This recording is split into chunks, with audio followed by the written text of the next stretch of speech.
Welcome back, everybody. Automotive Inc. Today we finally got Loki back, and here is what it says. So they had the truck for about a week or so, and I'm just going to read you. They kind of paraphrase what I said. They kind of left out the part where it said that the perimeter lights weren't working, the dome lights weren't working, and that's stuff that shuts down because of battery draw. And this dealer's been really good, but it says there's some kind of parasitic draw happening with the truck. Battery's constantly draining, has to put a charger on every night. When truck is shut off, you can hear a buzz from the dash about every 60 seconds. The perimeter alarm also goes off randomly, has been shutting that off every time he gets out of the truck. They said they checked all the chassis stuff, everything's fine. Checked the battery, that's fine. Then they requested more chassis time. Says could not verify any issues with starting the vehicle, which hasn't been the issue. Everything just shuts off, so it retains enough to fire it up, especially when I'm charging it. But even when I wasn't charging it, it always had enough power. Could not verify any issue with starting vehicle. Ran Oasis, found no messages for battery drain concerns. Retrieved DTCS, no codes present. Tested battery test passes. Performed parasitic draw test.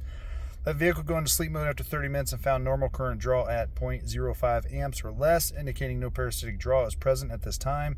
As for alarm activations, perform PPTD for diagnosis D1. First 4 alarm events show intrusion sensor setting off alarm. Continued to PPTE for diagnosis E1, yes. 12 volt, yes. E4, no. E5 greater than 10,000 ohms. E6 less than 3 ohms. Directed to install new intrusion sensor. Lowered overhead console and install new intrusion sensor. Reinstalled console. Lin initiation for new intrusion sensor. Parked vehicle for 2 days. Restarted Monday. Found no issues present. Concern may be caused by intermittent false alarm activations draining battery. Repair complete. Return vehicle to customer. So that's it. So pulled it out. And still making the buzzing sound. I'm at Ford right now. I walked every single Super Duty, gas, diesel, Tremor, King Ranch, Platinum. There's more out back. I walked every single one of them.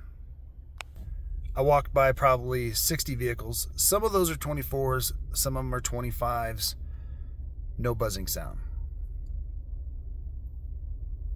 And I did talk to a Ford engineer. Somebody's been at the company for a very long time. It's a very honorable experience to talk with the gentleman.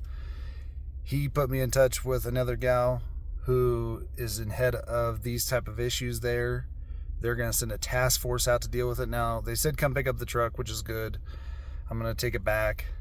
I'm not going to put on the charger anymore, because it's now my daily driver for now. And we'll see what they say, because that chirp is not normal. And when he watched some of my videos, he sent over the engineering team. They watched the video, and they did sound like that is an electric short of some sort that would be pulling amps, which would then draw the battery down. And even when I shut off the alarm, the chirp's there. So is it fixed? I highly doubt it.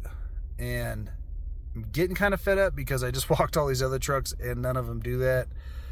And so I'll see what the task force says. They want me to bring it back down to the dealer so they can look at it. They said they're going to send the task force out here. I think that's really awesome. But then again, these people in the up and ups know somebody that's willing to go through the extra measure. And obviously they're interested in correcting the issue. It's not like they're like, well, dealer says it's good. They're actually like, okay, that's not normal. We need to get out there and assess it, because I know I'm not the only one. I've had other watchers say that they had this same chirp sound coming from their truck. Interesting enough, not any of the 50 that are on the lot are making that noise. I thought it had to do with the electronically controlled steering control module, because the Tremor has that. And I'm sure other trim levels have that. XLT probably doesn't. And when he watched it, he kind of said the same thing, saying that he felt like it was probably coming from that, and that's maybe some of a short in the wire. that could have happened, during manufacturing the harnesses or installation of the cab or whatever. So I'm going to go home and dig into it a little bit further myself. I wanted to give you guys an update. They had it for over a week and a half. So kind of a big bummer there. Knowing that's still there even though they replaced it. Passive entry does work this morning. My dome lights work. They do work. So, but while I'm down here, I'm going to look at a 25 Super Duty and see. There's no changes. I'm just kind of burnt out on it. I love the truck itself. I love the way it tows. I love everything, the look of it. I love the stance of it. I love the amenities. Love the HUD. But I'm kind of burnt out on it. I'm kind of burnt out on having to plug it in so I can use my passive entry or whatever. But we'll see. Maybe now that I'm going to be driving it more, maybe it keeps the battery. They did say, though, that after parking for a couple days, the battery is at 60%. That seems like a lot after just 2 days of sitting. But I guess it's acceptable. So kind of disappointing news. I was hoping to have the exact fix for everybody. If you're going through the problem, you could take it into your dealer and have them address that issue, see if they'll run those tests on it and see if that may calm down your issue. If you're having perimeter alarm issues, battery draw issues or whatever, if your truck doesn't have that chirp under the hood, that's fine. But if you're having those issues with that stuff shutting off, I would definitely recommend taking it in, give them the information off this video, and see if that'll at least correct your problem. As always, guys, I will check back when I have more news, if I still have the truck, and kind of see where everything's going with that. But take that information, and I hope it works for you. As always, guys, appreciate you being here. I'm gonna catch you on the next one.